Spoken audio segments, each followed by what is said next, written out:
It's always a delight to have you join us on another edition of the program Flipside, where we'll talk about all sorts of social issues and make sure that we can suggest solutions that are workable to them. My name is Daisy Bicep, and your host on this edition of the show, and you're all welcome on board. It's going to be interesting as usual.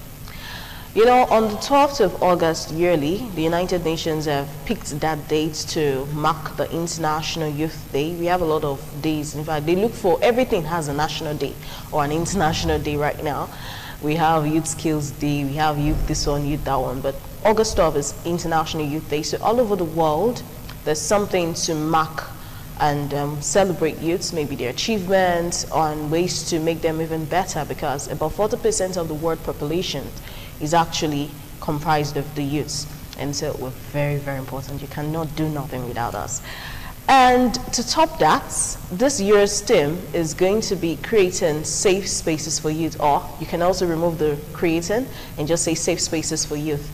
And we're wondering, what exactly do they mean? Is it that the nations around aren't safe enough for youths to function, or they're just certain areas where we need the safe spaces? And for those who don't even know what safe spaces are, just keep it out box and you find out. But we're going to be focusing, joining the United Nations today, to focus on 4 key aspects of safe spaces, areas where we need safe spaces for our youths to function to the maximum, to the peak, and then you can get the best from us. I know you want to do that. We'll be right back on the show. You know the drill. We'll go on a break. When we come back from that break, you'll meet my special guest, and then we'll begin to talk about safe spaces for youth. So don't go away.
Thank you for staying tuned. The program is Flipside for those who just joined us, and we're talking about safe spaces for youth today on the show.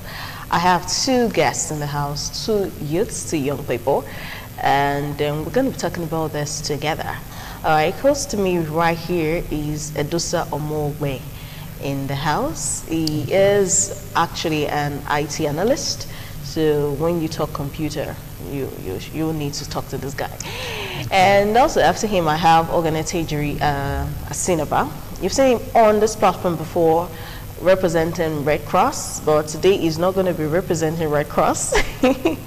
He's coming here because he's actually the media aide to the Assistant Secretary General of NANS Zone B, NANS, National Association of Nigerian Students.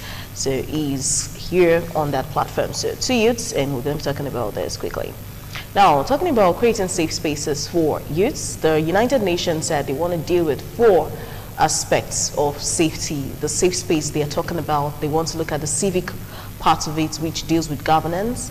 They want to deal with the digital aspect of it, which deals with the internet and our ability to communicate with people globally freely without even having to leave the comfort of a bed. They also want to deal with the physical part of it, which deals with the vulnerable people in the society. How safe are they in our society today, and how much does government even care to integrate these people into the society and make them feel welcome, make them feel at home?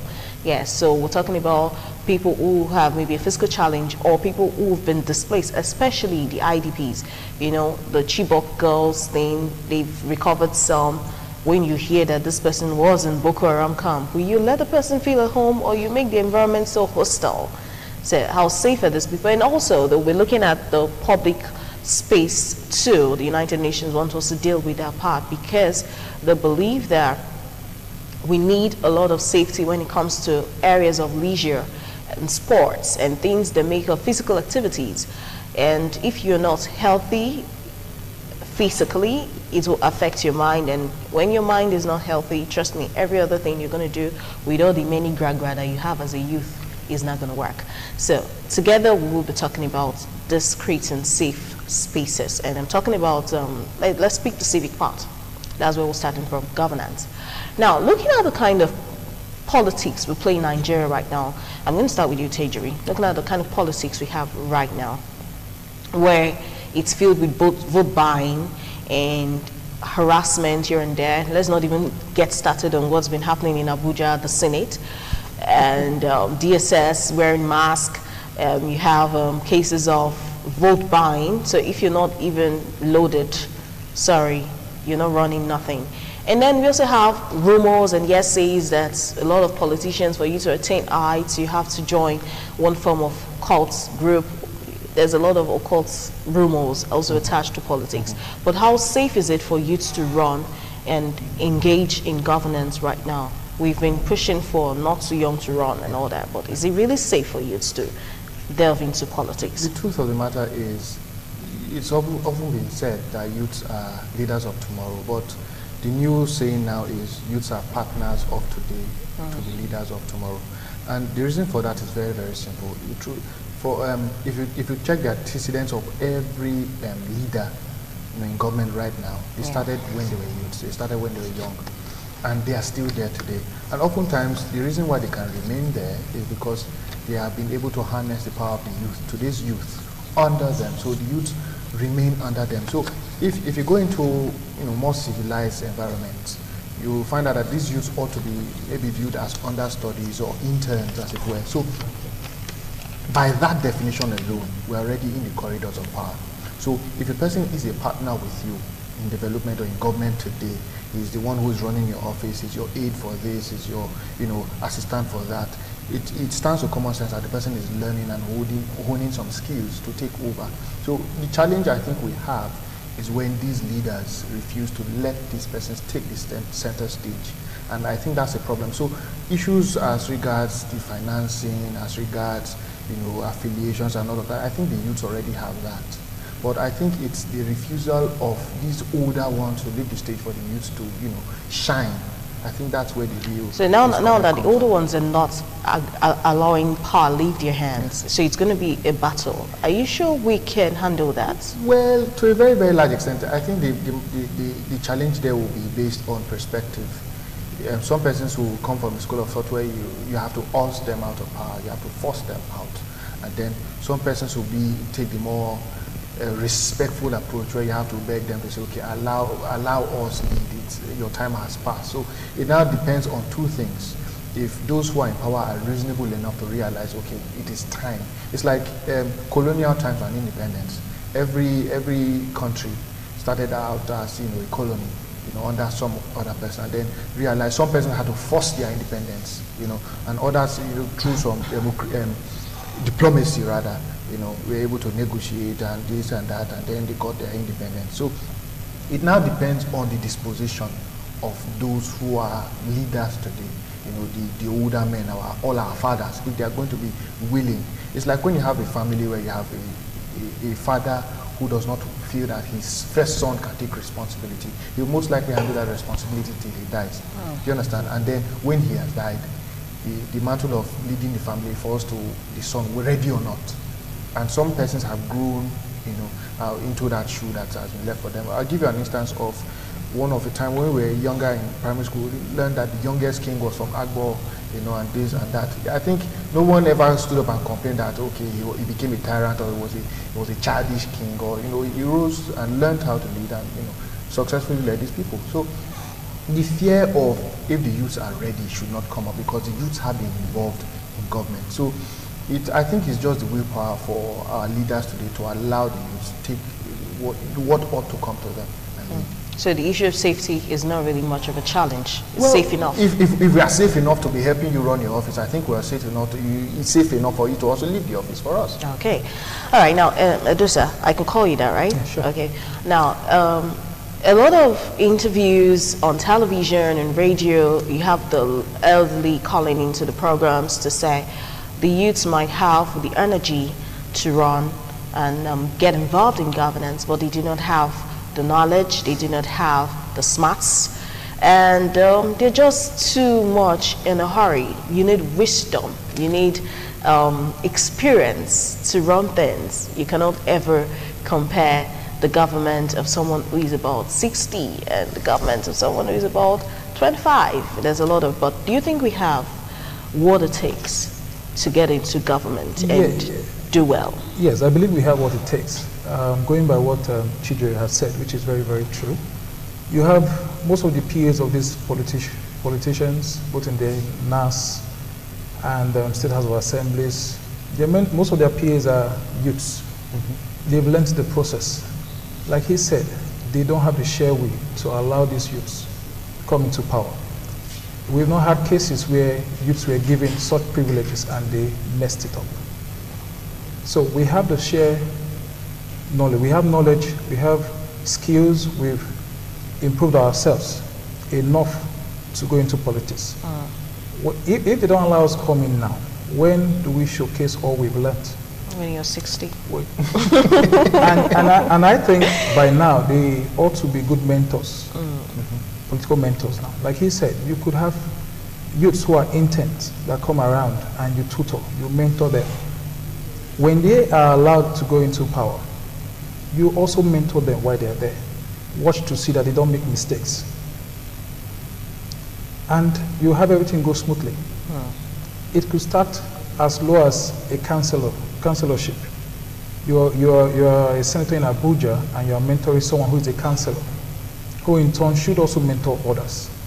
So they should allow the youths to make errors, if at all, and correct such errors. We are ready. All right. The World Cup that just ended, I know the Croatian president and the president of France, they were all over. Apart from the fact that they were young, they had swag. We like swag. Yes, of course. We like swag. Maybe we'll be judging how well they have delivered beyond soccer in another 4 years. And now, youths right now are seen as very irresponsible.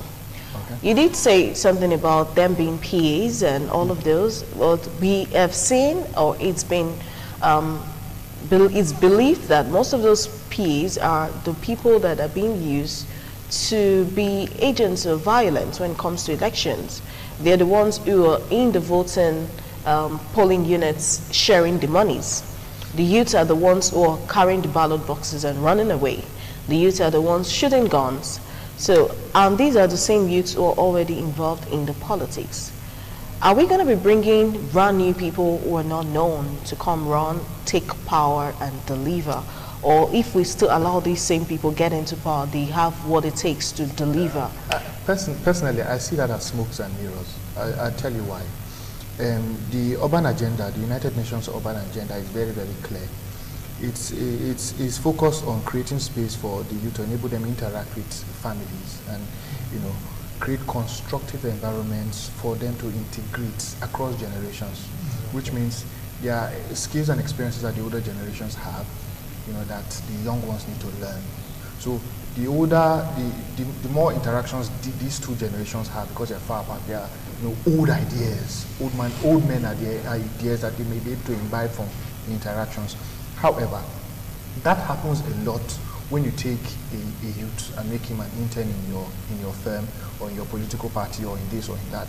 However, the narrative we have in public, which the media would go a long way in correcting, is portraying the youths for what they are.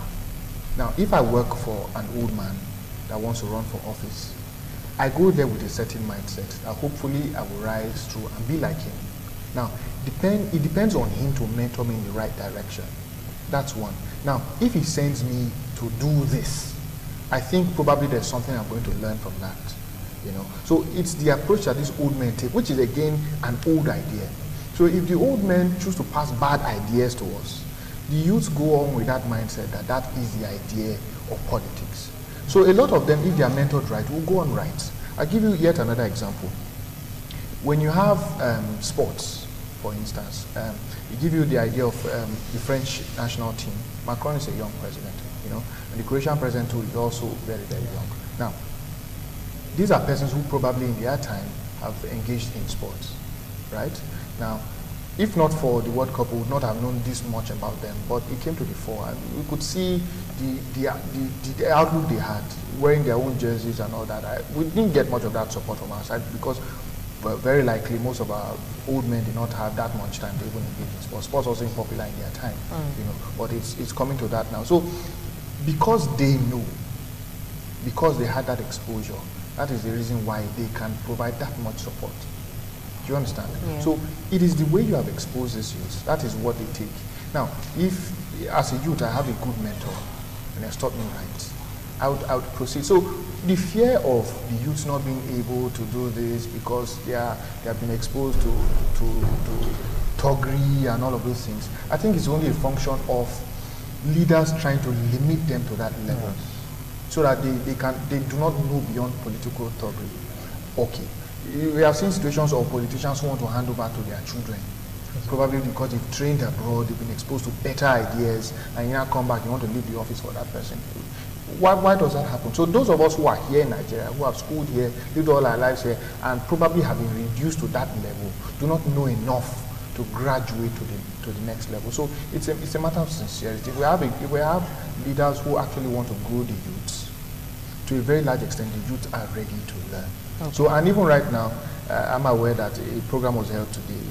The national action. Today was a national action day for the Not Too Young to Run, and a march was done, started from Ring Road, for youths who have good ideas for government, good ideas, to ensure that Not Too Young to Run comes to stay. You understand me? So, to a very, very large extent, the youths are ready, but it comes down to the will of the leaders of today to allow it to run. Because if you say you are opening House of Assembly to a 5-year-old, I'm sure there are many 5-year-olds that will step up. But again, you now look at the feasibility, the funding, because it's one thing to say we are opening this office to this age bracket, and then you now provide some bottlenecks to ensure that they cannot even get there. So these are the sort of things we're talking about, the will to empower the youth to be able to take leadership positions, not that the youths are not ready. Okay, personal question. Okay. If a youth comes out now to run for president, maybe in 2019, a youth that doesn't really have much track records of leadership, except maybe I've held a position in church, or maybe I've been a PA to one person or the other, you don't really have too much to boast of, and he doesn't even have the money to share, would you vote for that youth just because it's a youth? Emphatically, yes, I would do that. Because that's the start. That is the start at getting it right. We have known political parties who so far are like giants, and you hear nomination forms are sold for millions of naira. Most of the youths are thriving now because they are wanting to be entrepreneurs, because they are no longer trusting government to take care of the basic things they expect. So if I see a candidacy, especially I support the independent candidacy, and the youth saying I want to run, I think a lot of youths will rally around such a youth and vote for him or her. Because we all want to see the youth take center stages. I think I've watched the youth parliament at a time, and from the time I watched it, I noticed how coherent the youths were, how organized and articulate they were in their proceedings. So if a youth is coming out to contest for any position, I definitely will support. Well, I do not entirely agree. I think I'm from a different school of thought. It's difficult to convince me that you can lead me if you do not have antecedents, because I think these are some of the things that determine whether a person is even sellable in the first instance. Because we're talking about skill.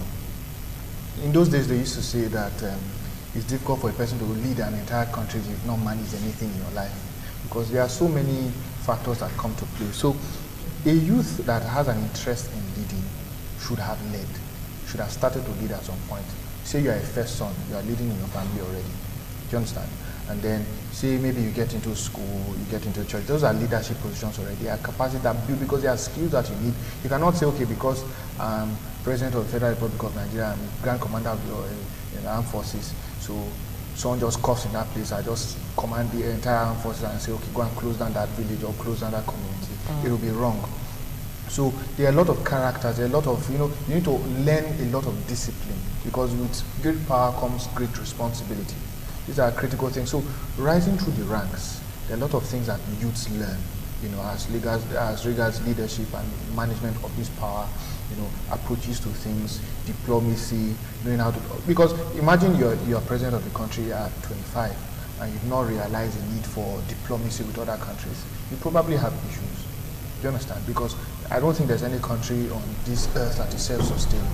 So learning the need to interact, learning how to, is critical to any government, no matter how big, no matter how small. So you must rise through the ranks to hone these skills and be able to use them. Okay.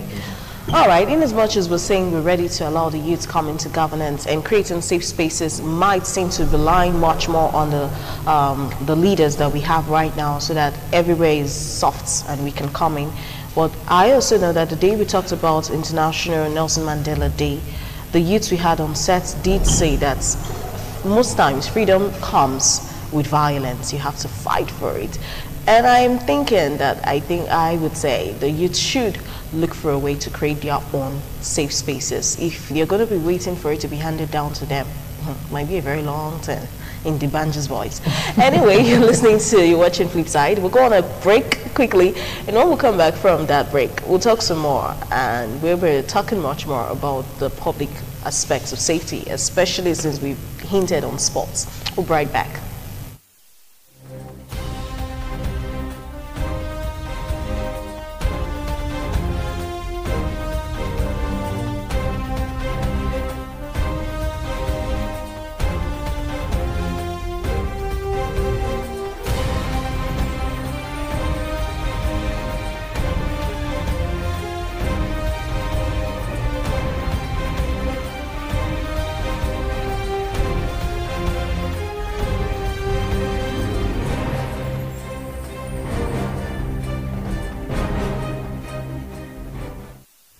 All right, you're welcome back. The program is Flipside. I'm Daisy Abaisabon, your host, and I have two guests in the house today.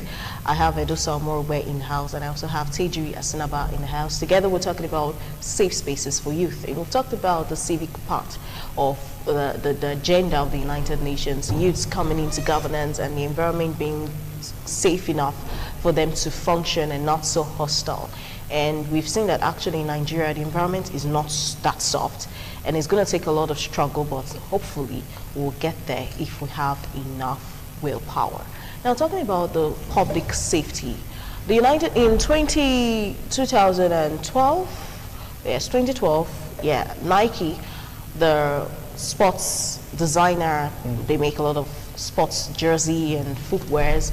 They brought a write-up and said by 2030, we're going to be having more health challenges than we have. It's not a prophecy, but it's because we have less people getting into sports and leisure activities. We are now so behind our desk, pressing computers. Maybe the IT guy is going to be pissed at me right now. Pressing computers and doing all sorts of things. We can do everything. Everything is now so fast. We can get everything we need. We can even go shopping inside our room. We don't have to go to the market. And they said that by 2030, the number of people, more than half of the world's population, will be having health issues relating to, arising from lack of exercise. And now that we're talking about creating safe spaces, and we agree that we want youths to be safe and want them healthy. We cannot find health without safety as well. Our public spaces, are they even safe for youths to engage in leisure activities? Now, Tejiri, how would you rate the urban setting of Nigeria? I've not been to the United States, but I've seen movies, and I know they have public parks and all sorts of government-owned spaces where you can just go run around. You're talking about exercising and you want your heart to be healthy. Just go to the park and do 15 laps and go to a public swimming pool and all that. But I would even rate our urban planning, or maybe do we even have that? How would you rate the urban planning in Nigeria? Good question. Very, very good question. Interestingly, the United Nations SDG, Sustainable Development Goals, 2030 Agenda, Goal 11 particularly dwells on this. And it emphasizes the need for provision of space towards inclusive, sustainable urbanization. So basically, it means that we should gradually move from rural settings to urban settings. Now, the idea is, if we're going to, what are the definitions of rural and urban? It's the facilities that you have. You understand? So, personally, now this is me speaking personally, most of our environment are rural. Because if you do the comparing and contrasting of, here and there, there are a lot of things that are lacking. I'll give you yet an instance. In more developed areas, you can wake up at almost any time and say, okay, you want to go for a jog. It's exercise. It helps with mind and body. However, if you want to jog in our immediate community, most shops, most everything is closed down 6, 7 o'clock. Everybody's in their houses.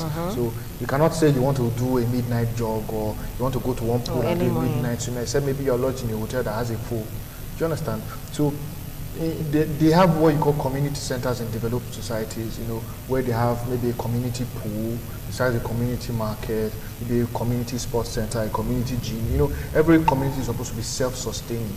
We don't have that. Maybe if I want to go from, maybe I'm staying in Okada, I have to travel from there to one area. These things do not make for good urban planning. So to a very, very large extent, sport is important. But then again, you need to realize some of the things that make these things almost impossible, which is why youths need to be in government. I was discussing with the special assistant on students to the Ministry of Sports, Youth and Special Duties, Comrade Wadia Daniel Didi, about the need to have a secondary school tournament of some sort, like a secondary school sports festival. Because the idea is, when I was growing up, I know that kids would gather in the street or in the area and play football. There's this, in fact, it's the most popular sport in Nigeria. But, as time goes on, a lot of these things just die and we play for fun. And then, if we actually realize that we can get value out of it, maybe get a scholarship because you're playing football, added to education, it goes a long way. So, there's no encouragement. First, the facilities are hardly even there. In Edo State, besides the University of Benin Sports Complex and the Samuel Ogbemudia Stadium, I'm not sure we have a decent facility anywhere. And I remember once upon a time, the Samuel Ogbemudia Stadium was under reconstruction or something, and then all matches had to move to university. So we have up to 4 universities in Edo State, and how many of them have facilities for sports? So that's another thing that is de-emphasized. And these are things that, because youths have energy, these are the things that you can use to keep them gainfully engaged. So if I'm a youth and I say I don't have a brain to read book, there should be something else for me. Because at the end, book helps me know how to live healthy. I realize, okay, I went to school, I shouldn't eat this, I shouldn't eat that. I can stay healthy by avoiding those things. But what if I didn't go to school? I should be able to play football or play tennis or do taekwondo and know that I can still probably get some money to sustain myself and my family. I can still make a life for myself, and I can stay away from crime and criminalities that exist. And then I will also be useful to politicians that want to use me to do damage. But it takes a leader who is a youth, who has had this experience, who has lived through these challenges to get to power and make the needed changes. You understand? So, and again, if the process is so bureaucratic that you have to play boy to this, you have to dance to this person's tune just to get to that position, you find out that you spend your leadership position servicing these other needs instead of the actual needs that need to get there, which is why I would agree with Edosegi and support independent candidacy. So if a person should be able to just wake up, which is what happens in more developed communities, if you ask me. They open GoFundMe accounts, and people who believe in that cause can fund them, and they can run their campaign on these funds. As far as there's proper check and balances. Right. I think that's all that's necessary. Okay, now, just talking about street football, it said street football was something that a lot of young people involved in, at these adolescents. And right now, I don't know, maybe it's where I live, I don't see that much of street football anymore, apart from the fact that mothers are being very careful not to let their sons go out to play, and with the old kidnapping and people eating bread and scooter, taking yeah, a lot of safety things are coming up. Yes. But beyond even the safety issues, there's also a study that was carried out recently and said the reasons why you even have less children coming out to play in streets, apart from the fact that there are less fields, it's been sold out, people are building houses everywhere. There's no space. The primary schools that have fields, if you go there, maybe you're having some group of boys smoking in your hand, so you're scared for your life to even get there. Then we also have the case of after school activities that are still based on school, their bookworks, taking the time from the children. Now you close from school, instead of coming home to chill like we used to, you stay back in school and do school lessons, after school lessons. Then you finish from after school lessons and come back home, and maybe your home lesson teacher is waiting for you. And now we have holiday, the very long holiday that we all used to look forward to. Now they now have a new name for it, summer lessons. Yeah. So it's from one bookwork to another bookwork. I don't know, but do you think that this is too much of a pressure on the children? We should scrap the extra lessons. If it's the children that isn't benefiting or the schools that are benefiting, I don't know. But what do you think about all this taking our space? I think the extra lessons should be scrapped. Because I think children and the youths need time to interact. They need time to explore. They need time to observe things. The bookwork from the school down to their summer holidays chokes everything up. It's true what TJ says. Growing up, I noticed we all play football after school. We don't really rush home immediately. Yes. We play football during the break time and after school. And we even had different names for different type of football posts we have. We had monkey post. Yeah, I remember that one. Yeah. so you know, one touch. Are you serious? Yes. And you know, we had times when we'll come together and buy football ourselves. Yes. Just for the fun of it, and we enjoyed every bit about it. But the thing is this, like you said, is true. Most of those spaces are no longer there. I had friends who played in secondary school fields, and agent scouts from the United Kingdom, Belgium, they all came and picked some of them. We had friends who then had gone to Norway to play, and they came back because they were seen by scouts. If the facilities like the Samoguna Stadium was okay as at that time, or easily accessible as at that time, those are the places those scouts will go to scout for players. But as it is now, the schools we have, because of the issue of security and some youths going there to smoke, like you said, yes, and constitute havoc, it's under lock and key. So most of the youths do not have access to go play football again. And for you to play football, you need a feed, a good one, because you don't want to play football in your neighborhood and you cause damage to your neighbors. Somehow the zinc, the sliding windows, and or you hit an old woman, and then you're in trouble, you know. So if these spaces are available, to be good. I know there's this Edo State, Edo Sports Council. Yes, but that place is a bit small. And what they do there, from what I've seen all this while, is they just play basketball. Okay. But I was happy when they gave the place a facelift. Yes, I was very, very impressed. But if we have similar ones in each local government. Or communities even. You know, it's going to be fun where youth can go interact, have fun, and just be with ease, as in you'll be free to communicate with one another, share ideas, and go home happy. But when it's all book and all book and all book, you're not going to get much efficiency from them when they lead or when they go out. It's because they've been programmed. It's as if you're just programming them that it's going to be all book and all book. So it's not so. There are many other families who their children had engaged in sports, and then they made progress regarding that. They traveled abroad, they got skills, they became better. Some others had to go to school afterwards, and they became very, very okay. So I think the many lessons yes, should be reduced. It should be reduced.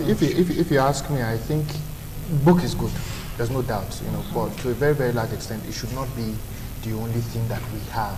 Yes. If you look right now, there's a World Program for Action for Youth, and it's the UN framework for youth development, and it prioritizes provision of leisure activities, particularly leisure activities, as essential for the psychological, cognitive, and physical development of young people. So you see that the more developed world, they're focused on leisure activities because they've achieved education. Yes. Do you understand? So we're at this point where we're still battling our curriculum.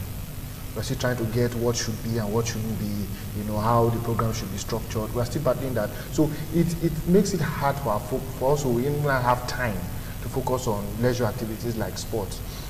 But again, it takes a leader who has lived amongst us, knows where the shoe pinches to get there, to know what needs to be in place. That's yet again another, that's why it's better if it's the youth, you know, that are in position, because as youth we know where it pinches, we know, you know, and if you check the population of Nigeria, I think the larger demographic is youth. So I see no reason why it should be led by old people. Okay, now for those who are just joining us, we're talking about creating safe spaces or safer spaces for youth to function in several areas of their life. We've talked about governance and we're talking about sports. And if you don't know, right now, street football is really diminishing if it hasn't totally been eradicated. We now have soccer school. That is very expensive. So it's still boiling down. Everything is still going back to the rich and the very rich. Now you have to have a lot of money to send your child to soccer school.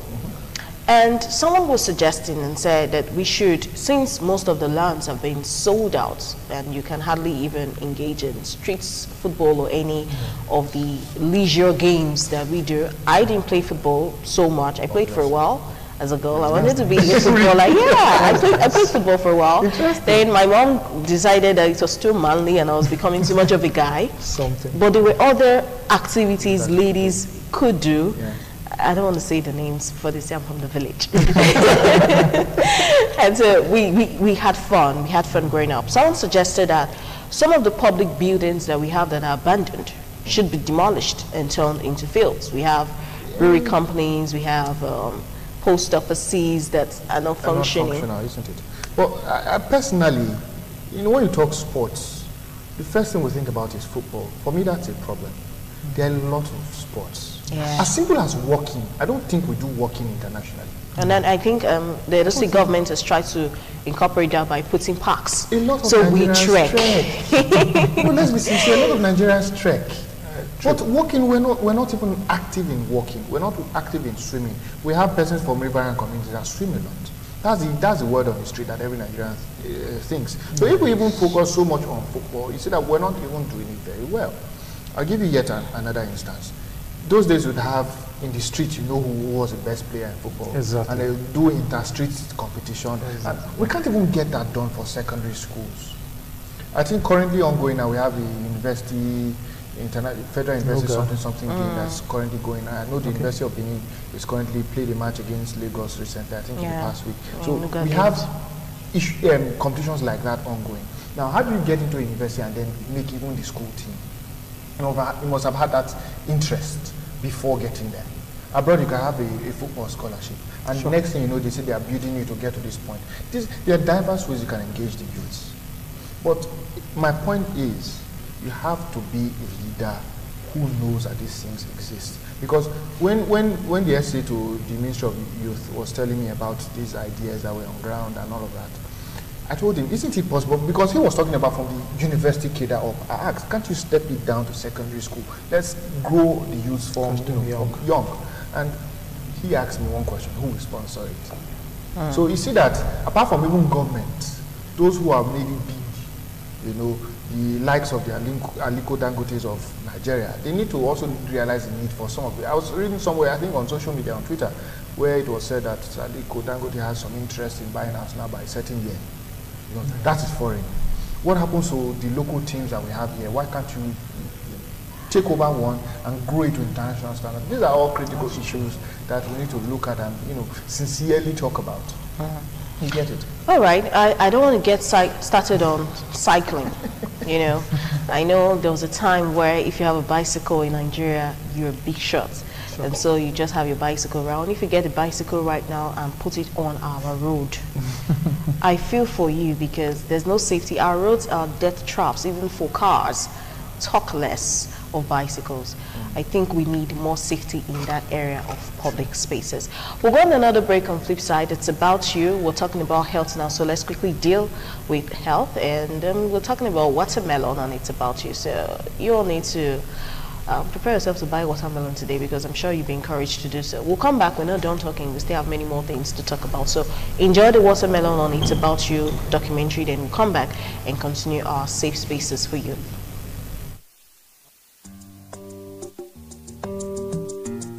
Watermelon definitely tops the list of foods that people love to eat during a hot day. It is a refreshing, delicious, and thirst-quenching fruit, especially when refrigerated. Its rich nutritional profile means it is also immensely good for your health. Watermelon, like several other fruits, is an excellent source of carbohydrates, protein, fiber, and vitamin C, A, and B. Plus, it has potassium along with other important minerals such as iron, calcium, magnesium, and phosphorus. It also contains enzymes, organic acids, and natural sugars. Watermelon is a delicious and refreshing fruit that contains almost 90% water. It comes in over 1,200 varieties with red, yellow, orange, or white colored flesh. Some of the most popular varieties are Carolina Cross, Orange Glow, Cream of Saskatchewan, Yellow Crimson Watermelon, Dunsuk Watermelon, Moon and Star Watermelon, and several other species. Watermelon is native to Africa, even though it is produced in most tropical and subtropical regions of the world now. This plant belongs to the cucurbitaceous family. Watermelon is so good for the body, starting with the skin. Watermelon isn't just a juicy treat, it's also an excellent skincare remedy and helps healing anything from skin disease to sunburn to blemishes and so on. With about 90% water content and rich in multivitamins like vitamin A, B6 and C, it doesn't just help in hydrating our skin layer, but also repairs and protects it from various skin ailments. It's a healthy remedy that will help in attaining supple, smooth, flawless, and beautiful skin. Combine 1 tablespoon of watermelon juice and 1 tablespoon of mashed avocado. Mix it well and apply it on your face and neck. Leave it for about 20 minutes and wash off with cold water. This avocado is rich in omega-3 fatty acids, vitamin C and vitamin E content, which works as antioxidants and aids as a powerful anti-aging combination. Add curd to this mixture for a soft skin. Add banana for acne-free skin. Add honey to combat dry skin. Moreover, studies have shown that higher levels of lycopene avoid damage caused by exposure to sunlight. Furthermore, watermelon works as a good hormone regulator, plus it strengthens immunity and helps reduce the severity of asthma. There are some herbal medicinal uses of its seed and rind too. Boil a handful of watermelon seeds in water until the solution becomes thick. Drink this on an empty stomach first thing in the morning to get rid of intestinal worms. Follow this therapy for a few days. Having a glass of watermelon juice in the morning on an empty stomach provides relief from headaches. Consuming watermelon rind relieves heartburn and morning sickness during pregnancy. It also reduces muscle cramps. Watermelon, being rich in carotenoids, assists in lowering high blood pressure. It helps in flushing out toxins from the body and reducing uric acid concentration in the blood. It can help prevent the formation of kidney stones too. Intake of this amazing fruit benefits in soothing burning sensation caused by mouth sores and ulcers.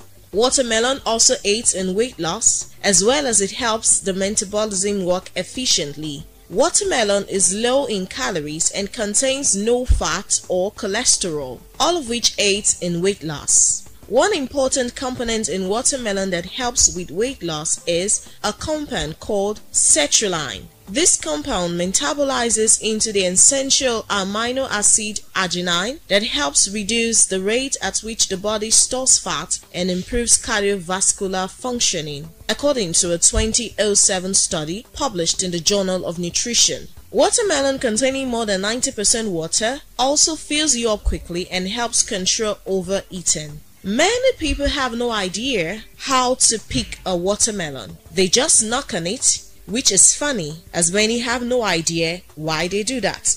It is difficult to know how ripe the interior of a watermelon is just by inspecting the outside. But there are several clever tricks you can learn to help you pick the perfect watermelon. Lift a few up and weigh it. A watermelon should be heavy for its size. The heavy ones have more water and usually are more ripe.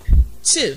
Look for the field spot. This is where the melon sat on the ground and ripened in the sun. So, the darker it is, the better. If the field spot is white or non-existent, this probably means that the watermelon was picked too soon and will not be ripe. 3. Inspect the color. A perfect ripe watermelon should be dark green in color and dull in appearance rather than shiny. 4. Say no to stem. If the watermelon still has a stem on it, move along. It means the melon was forced off its vine. Look for watermelon with slightly indented ends. 5. Hold your watermelon like you are cradling a baby and give it a good smack. You will feel vibrations at the bottom if the watermelon is right and ripe. Watermelons do not cause any significant side effects as long as they are taken in moderation. Excessive consumption of this fruit, however, may lead to hyperkalemia, especially in individuals suffering from kidney disease. It may trigger allergic reaction in those who are prone to celery, cucumber, or latex allergies. Whichever species of watermelon you decide to consume today, take it in moderation. Enjoy this healthy snack because your body is your responsibility. Please take good care of it. Okay, don't worry, I'm not trying to make watermelon expensive in the markets, but it's very nutritious and very, very, very healthy. So get watermelon as a snack today. All right, we're talking about creating safe spaces for youth because we're looking at the International Youth Day, which is going to be August 12th. Today is not August 12th, it's for this time, but we will not be on FLIPSIDE for this time. So let's do it now, and then we're ahead. We like to do things ahead. All right, now talking about digital space right now. I don't even know where to start from. Nigerians are known for their digital reputation, okay? And let's not get started on cybercrime. When things come to us, we develop it, we advance in it, we overtake the world. Before the internet came here, we didn't know much about it, but I think we can handle the internet much more than any part of the country right now. All right, now talking about hate speeches. There's something called freedom of speech, and the internet has been a safe haven for youths to express themselves and say things. Now, the policymakers in Nigeria decided that there's something called hate speech, and they are introducing it to checkmate the things people say and to help reduce the selling of false information. Now, Tejuri, what do you feel about this whole hate speech thing? The first question is, what is hate speech? You know, that's the first thing, because with ambiguity comes a lot of problems. Who is defining what hate speech is? How do you establish that a thing is hate speech? You know, if it's in court now, we can argue and all of that. But again, I think we need to be clear, because if I don't like a thing, or if a thing is true, just that it paints me in bad lights, I can come out and say it's hate speech, and then the person goes to jail for that. I think that is wrong. What I think is, people have a right to say things, you know, but it should not be slander, you know. It should be true. So I'm very much against it. Now on social media, you find that a lot of things circulate, unconfirmed stories. People tell you that a baboon gave birth to a donkey and things like that, and they paint one video somewhere how a woman gave birth to 3 funny looking something, and it's difficult to establish these things. So I think regulation will go back to those abroad who are doing all of these developments, how to regulate. I think recently Facebook came under fire for some of these reasons too. But for the Nigerian government to say they don't like this because it's hate speech, I think that borders slightly on fundamental human rights. Okay. You understand? So it becomes difficult to regulate. It's a regulation I'm curious about. Because if I have a problem with the president, probably he came to my father's house, or he came to my house and disrespected me. To some extent, there are some things I should be able to say on social media. Persons have the right to vent. It's my space, you know. So why should a person come and tell me how to use my space? It's like when a person comes to meet you in the bathroom and tell you should bathe on this side of your bathroom and not on that side of your bathroom. So I think this boundary needs to be established. Okay. But the other question now becomes the fact that social media is public. The internet is public. So it goes beyond social media to persons who are bloggers. Now, some persons just do this thing because they want traffic to their site. That's yet, I'm sure the IT analysts should know better on that. But I think I'm more particular about content.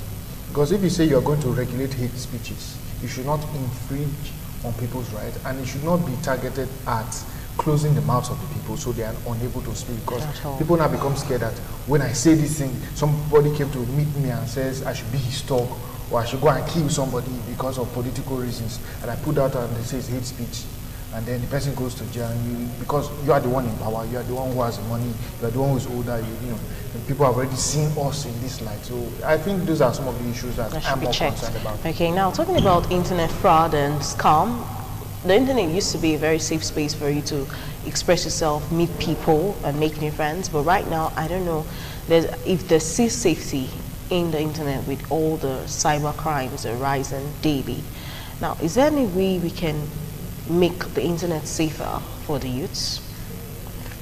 Yes, there are ways we can make it safer. The thing is this: if the youths are well engaged,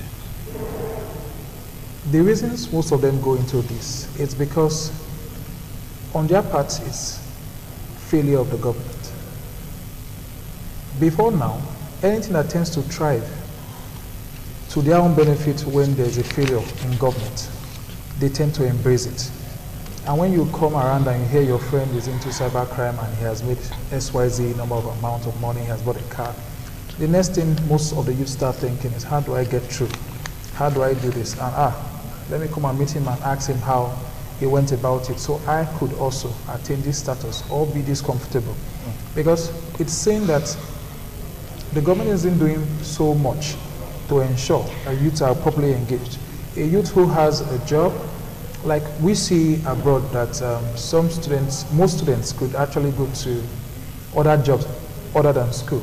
But I don't see that happening here. If you are doing a full-time program, you won't have the time to go for another job that's going to keep you engaged, because that job would have given you money to take care of certain needs while you go to school. Your mind definitely won't have played along to cybercrime. But because there's this absence of government in providing needs and making things okay, it has been there. But the government should bring up policies to prevent the use of certain software, certain features that allow people to change their locations while they are here, to say they are in the UK and commit fraud. Okay, I want to say thank you to my two wonderful guests today. You've done justice to the topic, even though we're not able to analyze the last aspects of safe spaces the United Nations want to deal with, but I think we did well today. Tejri, thank you, and Edosa, thank you for being on the show. All right, it still boils down to the fact that if we want to create safe spaces for youth or safer spaces for youth in any form of any aspects of our daily living, we need the youths to be involved in creating the safe space. If I want to eat a very wonderful meal, I should be very much involved in what goes into the pot. I should be there and I should decide, okay, this amount of salt is just enough. All right, you can serve it right now. It's cooked and I like it this way, because what you like might not be what I like. And I will use this opportunity to urge the youth that the only way to get safer spaces is for you to create them for yourself. Get involved in governance. Get involved in building things. Do not be lazy. Do not sit back and wait for anything to be handed down to you.